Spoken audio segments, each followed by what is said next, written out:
Hello, you're welcome to part two of interview preparation. In part one, we talked about preparing your elevator pitch on how to answer the question, tell us about yourself. If you haven't seen that video, I would encourage you to just search my page and you'll be able to see the part one. It's good to follow through all of that series so that you get the full picture. So today we are going to be speaking about behavioral questions, what they are, and how to answer them. And I'm going to explain behavioral question using the STAR approach. They are basically asking you questions about your experience to see how you would mirror that on the role that you're being interviewed for. So STAR is STAR. That's the popular one. But I have my second R. So it's star with a double R. So I'll explain. S is situation, T is task, A is action, and R is result, which is the first R. And the second R that I add is review. And I will explain that when I get to that point. So what is situation? You first explain the behavior by the situation. What was the situation that you want to talk about? One time, for example, the job you were on required you to spend extra time so that you can meet a deadline. That is the situation. So what was the scenario? What was the setting of the task that you are trying to explain? Then the T is the task. What was your team supposed to do? What was the requirement for this scenario? So you pen the scenario, what the situation was. The task is what were you supposed to do? Not you personally, the team. What was the task on hand that needed action or that needed a solution? That's task. Then A is action. Action is what did you do? Now, what most people fail to understand with action is explaining what the team did and how the team achieved a particular result, which is the R. But when you're talking about action, you emphasize what you did. The interviewer is not interested in what the team did, is what you did. What was your contribution? Then the R, the first R is result. What was the outcome of what you did? And the second R is my preferred review. How are you going to reflect on that result or transfer your experience with the first R to this job that you are being interviewed for? And that is the second R. So I'll give a very good example of how you use this behavioral question. So usually the interviewer will ask you, tell us about a time when you worked in a team and how that has shaped your experience, for example. So if I was to answer that, I'll use the STAR method to answer. And I'll say, there was a time that we were supposed to work on an audit engagement and we had a team of 5. And the situation was that the client was a difficult client. I've painted a scene. There's an audit to be done. There was a team and I had a very difficult client.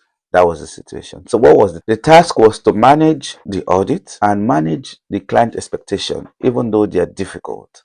That was the expectation. That was the task to be done. And what was the action? My action was to ensure that I explained exactly what we needed for the audit to the client in the most basic way and had regular catch up with the client, appreciating that they are busy. So I put in specific time into their calendar to ensure that they're only being talked with when they're available and I'm not just barging into their time. And what was the result? We were able to finish the audit on time and we had a better relationship with the client. Fantastic. Now, how does the second arrow come in? I'll say that based on that experience, I have worked with different clients, even with more difficult clients, and I'm able to use that experience from that first client to find my way through. That difficult client actually helped me to build a skill, a template that I can use forward to address all that difficult clients in the future. Now, what I have just painted is a real life scenario, and the interviewer can see that my experience is beneficial to me, and I've picked out something from that experience that I can transfer. It's a transferable skill. It's not just a story that I cooked up. It's not just a story that just answer their questions because they ask a question. They can see that my experience is built on all of those responses that I have given, and they won't have any doubt to give me the job.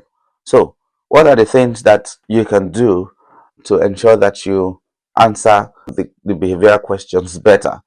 Number one is to stay calm. I know this might be a different life scenario, and the interviewer can see that my experience is beneficial to me, and I've picked out something from that experience that I can transfer. Is a transferable skill. It's not just a story that I cooked up. It's not just a story that I'm just answering their questions because they ask a question. They can see that my experience is built on all of those responses that I have given, and they won't have any doubt to to give me the job. So, what are the things that you can do to ensure that you answer the behavioral questions better? Number one is to stay calm. I know this might be difficult because you're in an interview, you're anxious. Just stay calm on that, and you can ask them to repeat the question while you buy time to practice or sorry, to recall the scenario. Most interviewers are friendly. They can ask you to to to take a break and think about the scenario, but you have to think on your feet. Don't take too much time thinking about it, but you can buy time by asking them to repeat the question or pause a bit to remember something, a situation, a scenario where that behavioral uh, question you're asking happened. And the best way, really, to ensure that you don't waste too much time, that you're calm, is practice. I have emphasized practice over and again because it's very important. You don't get to be an expert by impromptu.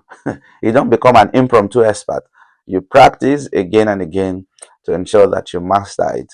If you ask me any question based on what I do on my job, I can give you a practical example like I just gave you now. I didn't think about it before, but because I've practiced over time, I'm able to respond to those questions with practical example that the employer needs and can relate with, and they'll help them to give me the job. I'll just do a quick recap on um, how to answer behavioral questions and best approach to use for behavioral questions. And I talked about using the STAR method with a double R, and I have a trademark, a trademark for the double R. So STAR with a double R: situation, task, action, result, and review. Review helps you to uh, summarize your experience and how that has helped you in the past, taken from that experience. I hope you found this second part useful, and practice it and let me know the feedback in the comments. In the part three of this interview prep, I'll be talking about body language and how to avoid those mistakes that can cost you the job. I'll see you then. Bye bye.